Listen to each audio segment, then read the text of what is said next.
Let's get to the news. All right. So to open up this week, first of all, I just gotta pause for a minute and just say thank you for listening.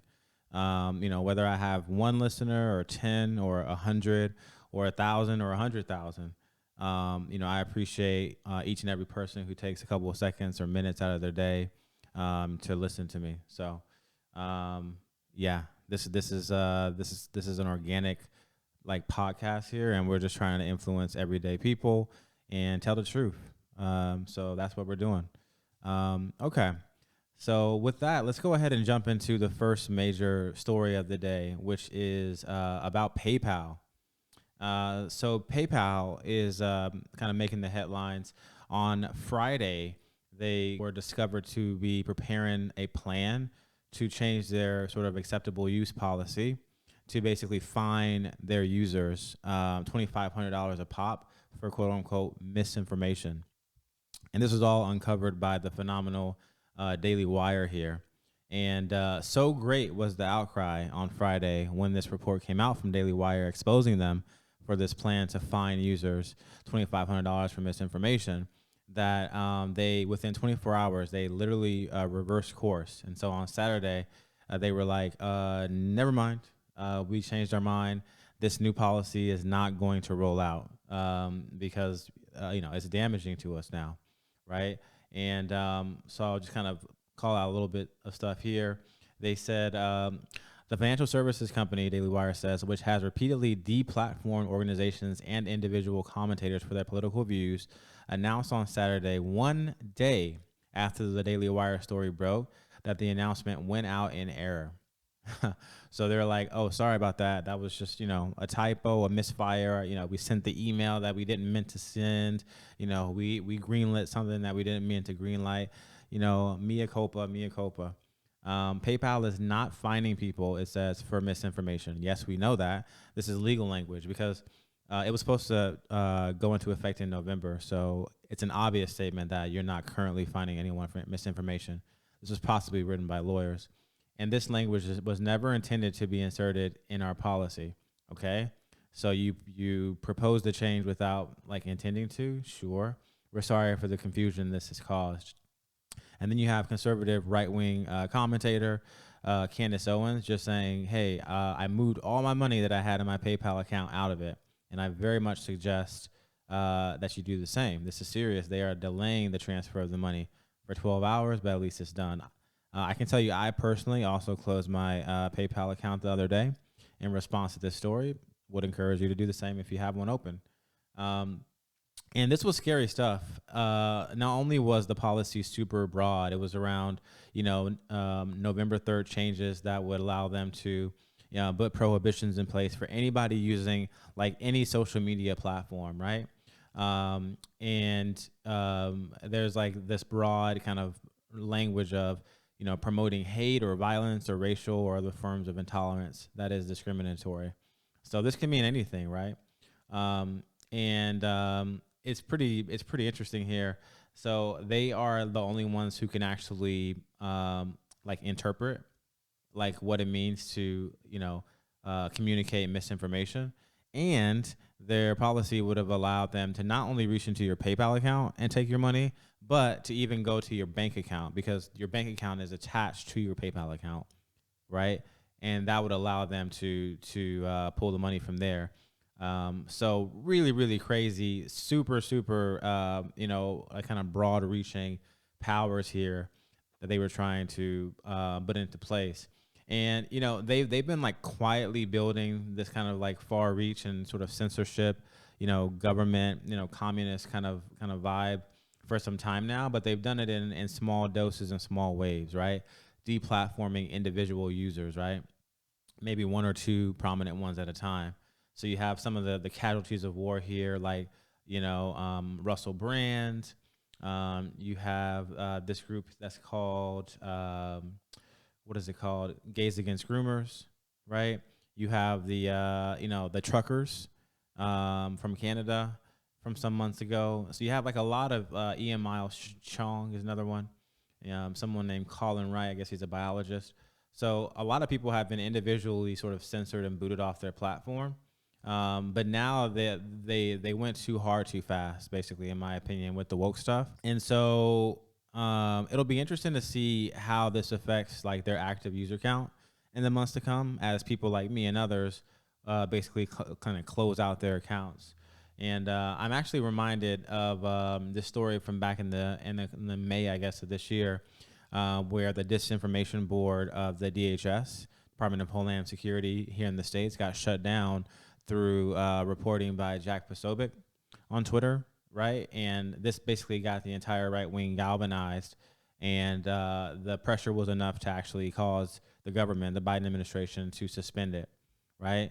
And then you have similar stories like this, right? You have, Daily Wire reporting in Virginia last year around sort of the school boards not investigating certain inappropriate incidents that have occurred. And this galvanized sort of the moms, the suburban moms to come out and vote, which ended up getting Glenn Youngkin into the governorship there. So a lot of kind of like wins basically on the kind of the conservative side here. And going back to PayPal, so the backlash was so big that Candace Owens actually kind of tweeted out some support for a new platform that she's launching. I guess she co-founded. It's around Glorify. And I was checking out this Glorify website. It's pretty interesting. Like, they have a bunch of banking products, banking and insurance products. So definitely like a really good application, or I guess service that is not going to deplatform people based upon their politics or values.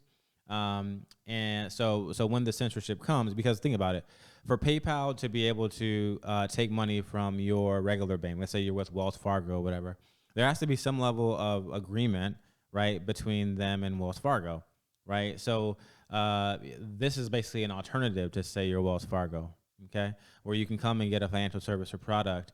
And the hope would be that, if your service is connected to kind of a PayPal or some kind of their, company, and they try to take your money away, Glorify would say no, right? They would say, no, we're not going to do that.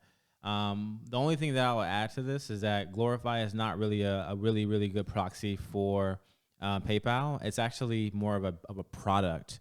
And what you really need is some kind of like payment processor that can support like e-commerce websites and transactions. And so that's where I just want to make a quick mention / plug of this company called Parallel Economy, which Tim Pool and sort of the Timcast media, I guess, have been using for some time now. This is actually, in my opinion, more of a close proxy to this PayPal situation. They actually, I believe, replaced PayPal, which was the former payment processor, with Parallel Economy. So a shout out to them. So I think this is probably going to be the actual competitor for something like a PayPal and the hopefully the years to come, if everything keeps moving in that direction. But obviously, you would still like benefit from like kind of a Glorify company to partner with them in that. So really, really wonderful news. Good to see that sort of this original Daily Wire journalism is like basically moving the needle in the culture right now. So, and this is actually coming on the heels of, you may or may not have heard, just kind of a quick update on the Vanderbilt story from a couple weeks ago. Vanderbilt Transgender Health Clinic suspends gender affirming surgery for minors. So this is a huge sort of W that came out, I guess, on Friday. They paused it, according to a top executive at the center, for patients under the age of 18. And this was based on the pressure campaign that Matt Walsh from the Daily Wire basically applied through his sort of original investigative reporting, him and his team. So they were able to get lawmakers from Tennessee on board, including the governor. And it's good to see that within, a matter of days, if not weeks here, they have suspended this program. So huge culture war victory for kind of the right here. So this obviously merits just an S tier, right? Our enemy, they fail when they move too fast and too openly. If they had named the Disinformation Governance Board like the Anti-Bullying Commission or like the Freedom of Information Board or whatever, they probably would have succeeded. right? If PayPal had just changed their terms and conditions using some like legalese or some, obscure, language, they might have gotten away with it. Or maybe just doing, small doses of it incrementally on a quarter by quarter or year by year basis, they may have gotten away with it. But they moved too hard, too fast, and miscalculated, and so we were able to capitalize on that. And good to see the journalists and the fact finders on our side doing their job at Daily Wire in particular to put this one to bed. Okay, so next up, speaking of Daily Wire, we have Candace Owens, rather, who kind of made headlines this past week for showing up in Paris with her friend Kanye West, also known as Ye, and they were wearing a White Lives Matter T-shirt or T-shirts, and it really kind of made a stir and kind of took over the press for, I guess, Fashion Week or whatever in Paris. Really, really interesting stuff. I like this story because it basically just exposes the double standard between like Black Lives Matter and like the inverse of that, which in this case would be White Lives Matter. So it's one of those things where this is kind of a non-controversial statement in the same world. And look, I don't necessarily love Kanye West. I liked his early stuff. I think he's said and done some good stuff over the years. I was a big fan of his gospel album that came out, Jesus is King, I believe it's called. And but I will just say Kanye West is crazy. I'm just gonna say it. A lot of us on our side, we don't like to say it when he's speaking our language. We don't like to say it, but the man is out there. I think he's a troubled individual, even though I think that he's says a lot of truth. And there's a saying, a broken clock is right twice a day. I think that's totally true of Kanye West. Like in this crazy world, even crazy people can be right, from time to time. And that's just true of Kanye West, right? You look at people with mental illness. Let's say you have like a parent with dementia or Alzheimer's or whatever. A good portion of the time they are helpless. They are out there. They don't even recognize you.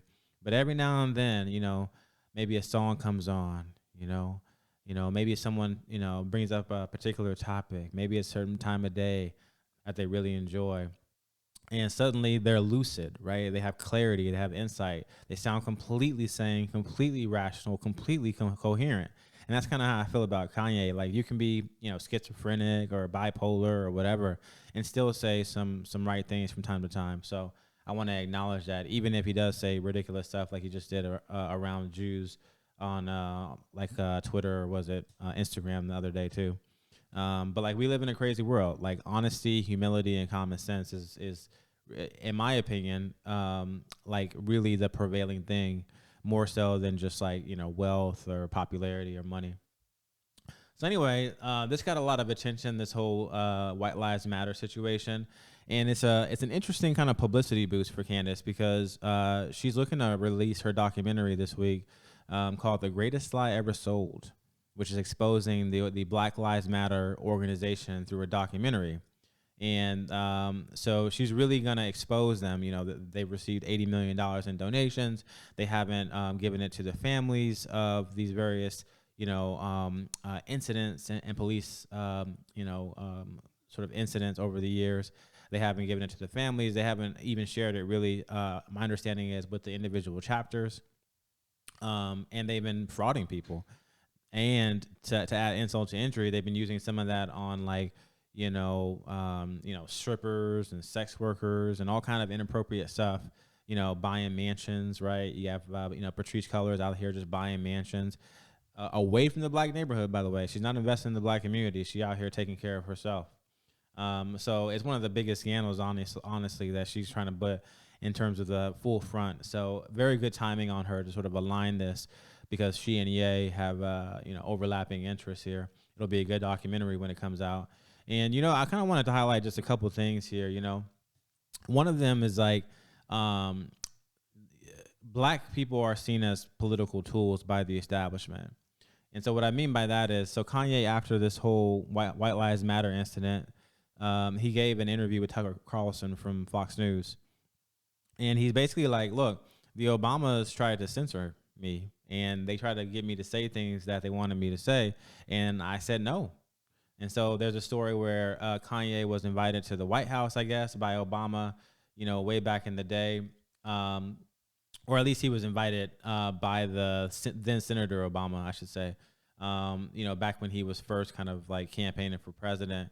And so it's interesting, right? So they invited both him and his mom, Donda West, who is now deceased. She passed away, I think, in '07. And later on, they called him. Obama was like, you're my favorite artist. Blah blah blah blah blah. I want to let you know I'm running. I want your support. And then it's one of those things where like, I guess Obama started to ask him for favors. Can you do this? Can you say that? And Ye was like, no, I'm not going to do that, in so many words here, right? And that was when me and Obama's connection, he says, kind of faded, right?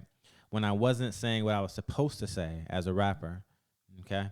So fall in line, black man, fall in line.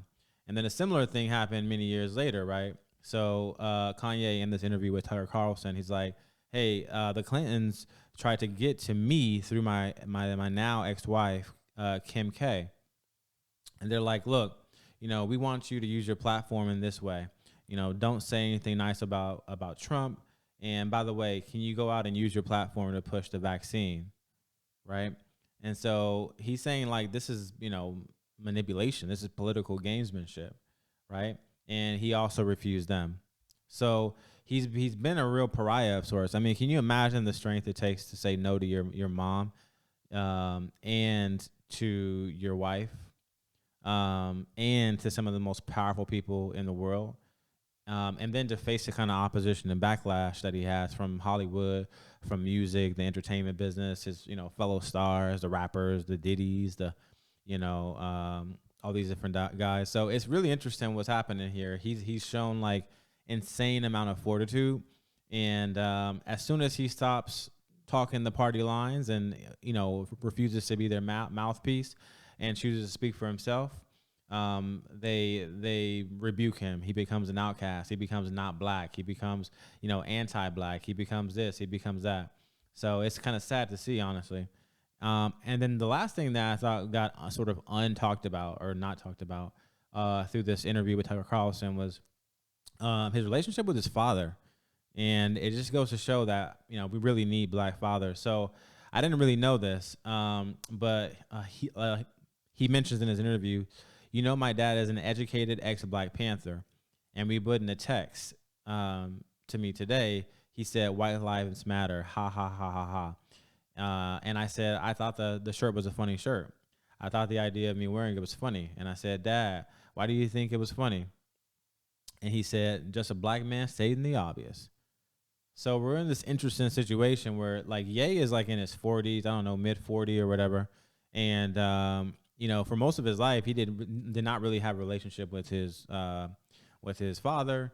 Grew up in mostly a single parent household with his mom, Donda.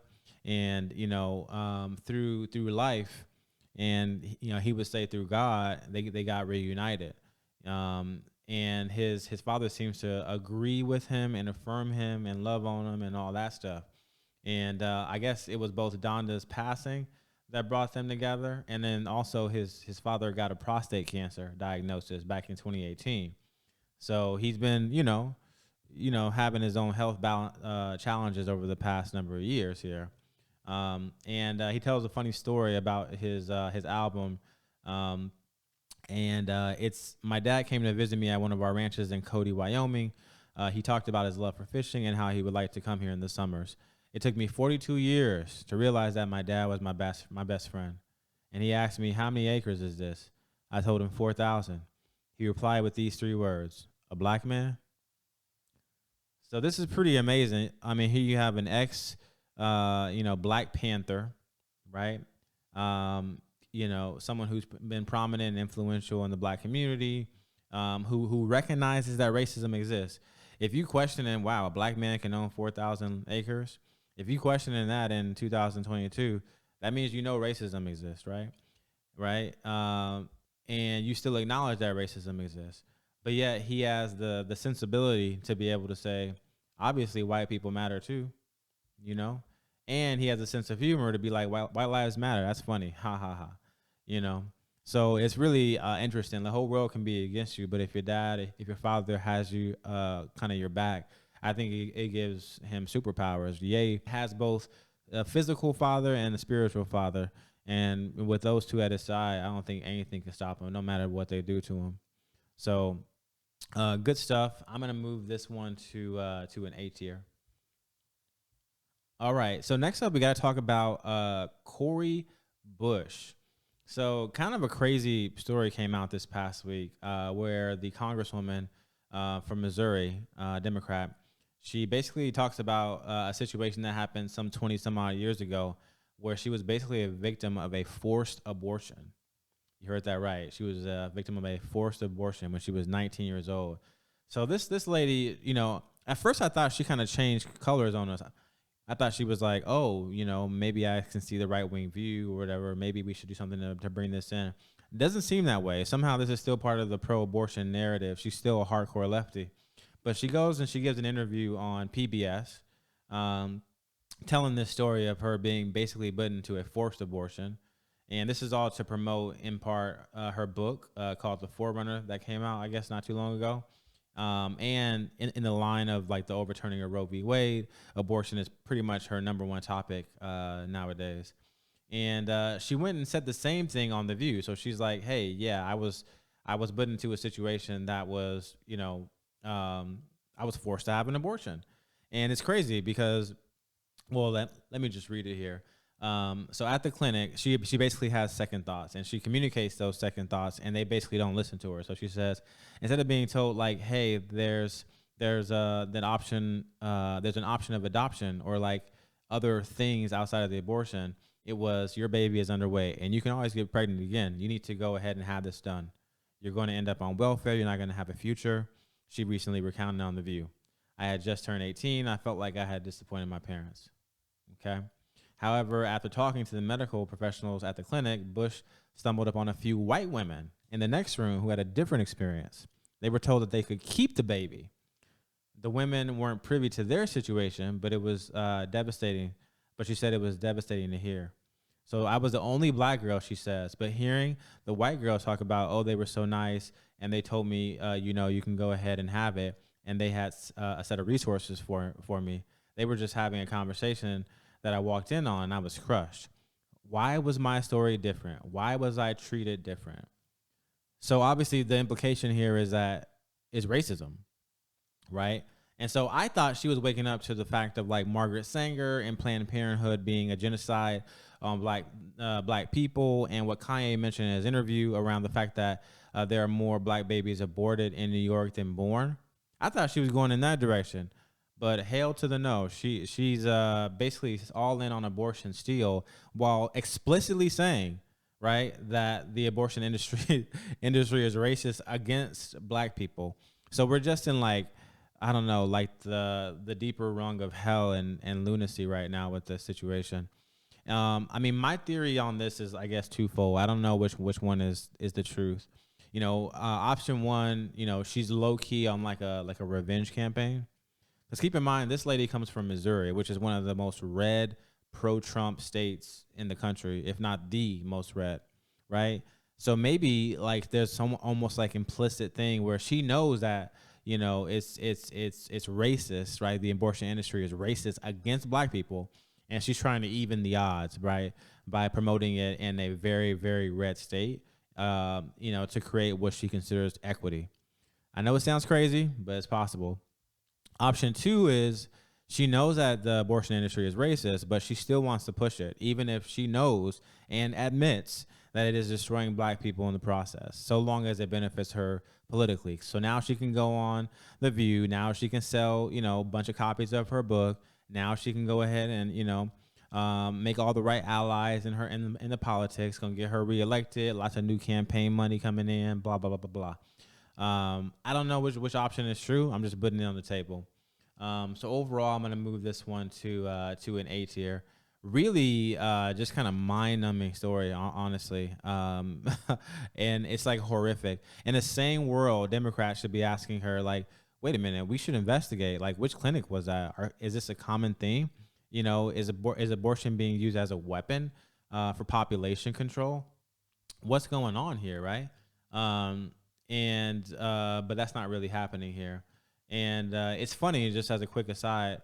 So apparently, Cori Bush and Ayanna Pressley, they released a bill to strengthen reproductive rights for people with disabilities. So let me just simplify that. The code is it's too hard for people with disabilities to get abortions. We need to make that easier for them. That's how I'm reading this. And this just came out the other week or so, or week and a half or whatever. So I don't know. What do you put this on? Is this anti-white or anti-black, or just, you know what? It's probably just the third option, which is anti-life, right? Who knows whether she's directing it at one race or the other? Maybe she just wants everybody to die. I don't know what's up with this lady, but I mean, to kind of target people with disabilities, that almost implies, that's some level of population control, a la that party in Germany. But anyway, all right. So last story for today, we have to talk about Herschel Walker. So his campaign has been blowing up. It's basically on fire. I think it's probably a sinking ship at this point. He has two kind of nasty stories that came out. One is a woman accused him of paying for an abortion. And he is probably one of the dumbest communicators that I've seen in politics recently, or he has like the worst PR or communication staff, or both. But he says both I deny it and I could have sent her money at the same time. So this dude is, I don't think he that bright, to be honest with you. I got to be real about that. So let me just recap. So he confirmed to NBC that he dated the woman who said he paid for her abortion. So he confirmed it. They were seeing each other. They were active. They might have gotten her knocked up. He's acknowledging the reality of the relationship, but he denied that he sent her money for the abortion, and said that he could have sent her money at some point. Come on now. Get your story straight, Jack. This doesn't make any sense. The woman said Walker encouraged her to have a second abortion. So I guess it happened again, right? And so he ended up like, I want to say that the woman showed like a receipt. Yeah, the woman provided the Daily Beast evidence in the form of a receipt from an abortion clinic and the image of a check that was signed by him and a get well card. And then Walker's like, that's a flat out lie, right? But at the same time, like, he's so dumb. He's like, but in a new interview, Walker now says he could have sent the materials the woman was referring to, but not for the reasons she is saying. Okay. All right. I don't remember any card or check or anything, but I was dating her. I could have sent some money. I could have sent a card. This dude is so dumb. It just doesn't. There's just no confidence in this individual.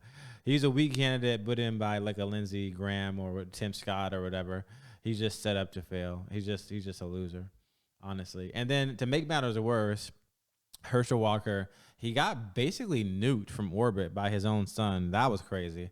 So his son, Christian Walker, he goes in on him, right? He goes in on him. He's like, I know my mom and I would really appreciate it if my father Herschel stopped lying and making a mockery of us. You're not a family man. When you left us to bang a bunch of women, threatened to kill us, and had us move over 6 times in 6 months running from your violence.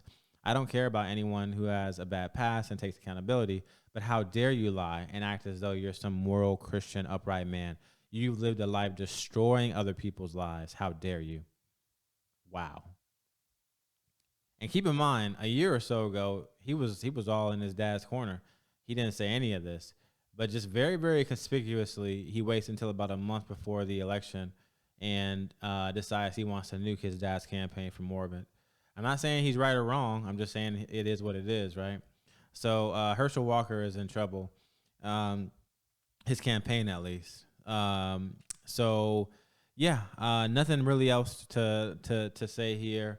I feel where Christians coming from on this. I mean, fatherlessness and bad fathers, just like we just pointed out, right? With the whole, Kanye thing, good fathers can make a huge difference in people's lives, and bad fathers can make a huge difference in people's lives. So it is what it is here. Overall, I'm moving this to an A tier as well, I should say.